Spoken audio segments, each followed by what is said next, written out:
ಎಲ್ರಿಗೂ ನಮಸ್ಕಾರ. ಇದು ಅಡುಗೆ ಸಮಯ ಚಾನಲ್ಗೆ ಪ್ರೀತಿಯ ಸ್ವಾಗತ. ಇವತ್ತಿನ ರೆಸಿಪಿ ಬೆಂಡೆಕಾಯಿ ಗೊಜ್ಜು. ಬನ್ನಿ ಇಂಗ್ರೀಡಿಯೆಂಟ್ಸ್ನ ನೋಟ್ ಮಾಡ್ಕೊಳ್ಳೋಣ. ಅಡುಗೆ ಎಣ್ಣೆ 2 ರಿಂದ 3 ಟೇಬಲ್ ಸ್ಪೂನ್, ಬೆಂಡೆಕಾಯಿ 1/2 kg, ಅರ್ಧ ನಿಂಬೆಹಣ್ಣಿನ ಗಾತ್ರದ ಹುಣಸೆ ಹಣ್ಣನ್ನು ತೊಳೆದು ನೆನೆಸಿಟ್ಕೊಂಡಿದ್ದೀನಿ, ತುರಿದ ತೆಂಗಿನಕಾಯಿ 1 ಕಪ್, ಒಣಮೆಣಸಿನಕಾಯಿ 5 ರಿಂದ 6, ಕರಿಬೇವಿನ ಸೊಪ್ಪು ಸ್ವಲ್ಪ, ಬೆಲ್ಲ 1 ಟೇಬಲ್ ಸ್ಪೂನ್, ಉದ್ದಿನಬೇಳೆ 1 ಟೇಬಲ್ ಸ್ಪೂನ್, ಕಡಲೆಬೇಳೆ 1 ಟೇಬಲ್ ಸ್ಪೂನ್, ಮೆಂತ್ಯ 1/2 ಟೀ ಸ್ಪೂನ್, ಅರಿಶಿಣ 1 ಟೀ ಸ್ಪೂನ್, ಬಿಳಿ ಎಳ್ಳು 1 ಟೇಬಲ್ ಸ್ಪೂನ್, ಹಿಂಗು 1/2 ಟೀ ಸ್ಪೂನ್, ಉಪ್ಪು ರುಚಿಗೆ ತಕ್ಕಷ್ಟು. ಬನ್ನಿ ಹೇಗೆ ಮಾಡೋದು ನೋಡೋಣ. 1 ಟೇಬಲ್ ಸ್ಪೂನ್ ಅಷ್ಟು ಅಡುಗೆ ಎಣ್ಣೆ ಸೇರಿಸ್ತಾ ಇದ್ದೀನಿ. ನಂತರ ಕಡಲೆಬೇಳೆ, ಉದ್ದಿನಬೇಳೆ, ಮೆಂತ್ಯ, ಒಣಮೆಣಸಿನಕಾಯಿ, ಕರಿಬೇವಿನ ಸೊಪ್ಪು ಸೇರಿಸಿ ಸ್ವಲ್ಪ ಫ್ರೈ ಮಾಡ್ಕೊಳ್ಳೋಣ. ನಂತರ ನಾವು ತಗೊಂಡಂಥ ಬಿಳಿ ಎಳ್ಳನ್ನು ಸೇರಿಸಿ ಒಂದು ಘಮ ಬರೋವರೆಗೂ ಫ್ರೈ ಮಾಡೋಣ. ಯಾವುದು ಸೀದೋಗಬಾರ್ದು ಫ್ರೆಂಡ್ಸ್.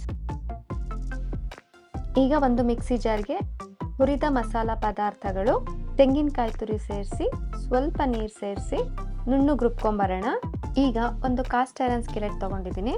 1 ರಿಂದ 2 ಟೇಬಲ್ ಸ್ಪೂನ್ ಅಷ್ಟು ಅಡುಗೆ ಎಣ್ಣೆ ಸೇರಿಸ್ತಾ ಇದ್ದೀನಿ. ನಂತರ ಬೆಂಡೆಕಾಯಿ ಸೇರಿಸಿ ಚೆನ್ನಾಗಿ ಫ್ರೈ ಮಾಡ್ಕೊಳ್ಳೋಣ. ಬೆಂಡೆಕಾಯಲ್ಲಿರೋ ಲೋಳೆ ಅಂಶ ಎಲ್ಲ ಹೋಗಬೇಕು, ಅಲ್ಲಿವರೆಗೂ ಫ್ರೈ ಮಾಡೋಣ ಫ್ರೆಂಡ್ಸ್. ನಾನಿಲ್ಲಿ ಎಳೆ ಬೆಂಡೆಕಾಯಿ ತೊಗೊಂಡಿದ್ದೆ. ಬೆಂಡೆಕಾಯಿನ ಚೆನ್ನಾಗಿ ತೊಳೆದು ಒಂದು ಕಾಟನ್ ಬಟ್ಟೆನಲ್ಲಿ ನೀರಿನ ಅಂಶ ಎಲ್ಲ ಹೋಗೋವರೆಗೂ ಒರೆಸಿ ಆಮೇಲೆ ಕಟ್ ಮಾಡಿ ಇಟ್ಕೊಂಡಿದ್ದೆ. ಕಾಸ್ಟ್ ಐರನ್ ಸ್ಕಿಲೆಟ್ಟಲ್ಲಿ ಬೆಂಡೆಕಾಯಿ ಫ್ರೈ ಮಾಡೋದ್ರಿಂದ ಒಂದೇ ಸಮನಾಗಿ ಫ್ರೈ ಆಗುತ್ತೆ, ಮತ್ತೆ ನಮ್ಮ ದೇಹಕ್ಕೆ ಬೇಕಾದಂಥ ಕಬ್ಬಿಣದ ಅಂಶ ಕೂಡ ಸಿಗುತ್ತೆ.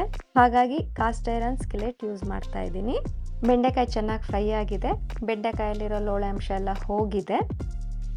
ನಾನಿಲ್ಲಿ ಕಲ್ಲಿನ ಪಾತ್ರೆ ತೊಗೊಂಡಿದ್ದೀನಿ. ಅದಕ್ಕೆ 2 ಟೇಬಲ್ ಸ್ಪೂನ್ ಅಷ್ಟು ಅಡುಗೆ ಎಣ್ಣೆ ಸೇರಿಸ್ತಾ ಇದ್ದೀನಿ. ಎಣ್ಣೆ ಕಾದ್ಮೇಲೆ ಸಾಸಿವೆ ಸೇರಿಸಿ ಅದು ಚಿಟಪಟ ಅಂದಮೇಲೆ ಕರಿಬೇವಿನ ಸೊಪ್ಪನ್ನ ಸೇರಿಸ್ತಾ ಇದ್ದೀನಿ. ನಂತರ 1 ಒಣಮೆಣಸಿನಕಾಯಿ ಮತ್ತು ಹಿಂಗನ್ನು ಸೇರಿಸಿ ಸ್ವಲ್ಪ ಫ್ರೈ ಮಾಡೋಣ. ಈಗ ಹುರಿದಿಟ್ಟಿದ್ದಂತಹ ಬೆಂಡೆಕಾಯಿನ ಸೇರಿಸ್ತಾ ಇದ್ದೀನಿ.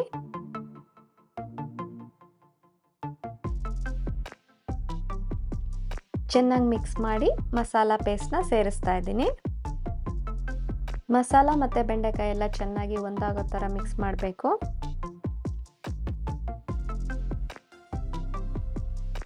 ನಂತರ 1 ಕಪ್ಪಷ್ಟು ನೀರು ಸೇರಿಸ್ತಾ ಇದ್ದೀನಿ. ಚೆನ್ನಾಗಿ ಮಿಕ್ಸ್ ಮಾಡೋಣ.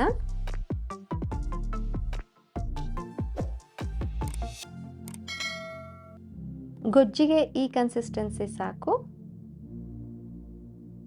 ಈಗ ರುಚಿಗೆ ತಕ್ಕಷ್ಟು ಉಪ್ಪು,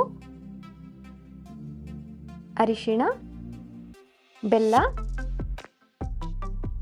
ಹುಣಸೆ ಹಣ್ಣಿನ ರಸ ಸೇರಿಸಿ ಚೆನ್ನಾಗಿ ಮಿಕ್ಸ್ ಮಾಡೋಣ. 5 ರಿಂದ 10 ನಿಮಿಷ ಕುದಿಬೇಕು ಫ್ರೆಂಡ್ಸ್. ಇದು ಕಲ್ಲಿನ ಪಾತ್ರೆಯಲ್ಲಿ ಆಹಾರ ಬೇಯಿಸೋದ್ರಿಂದ ಆಹಾರದಲ್ಲಿರುವ ಪೌಷ್ಟಿಕಾಂಶ ಹಾಗೆ ಉಳಿಯುತ್ತೆ ಮತ್ತೆ ರುಚಿ ಕೂಡ ಹೆಚ್ಚಿಸುತ್ತೆ.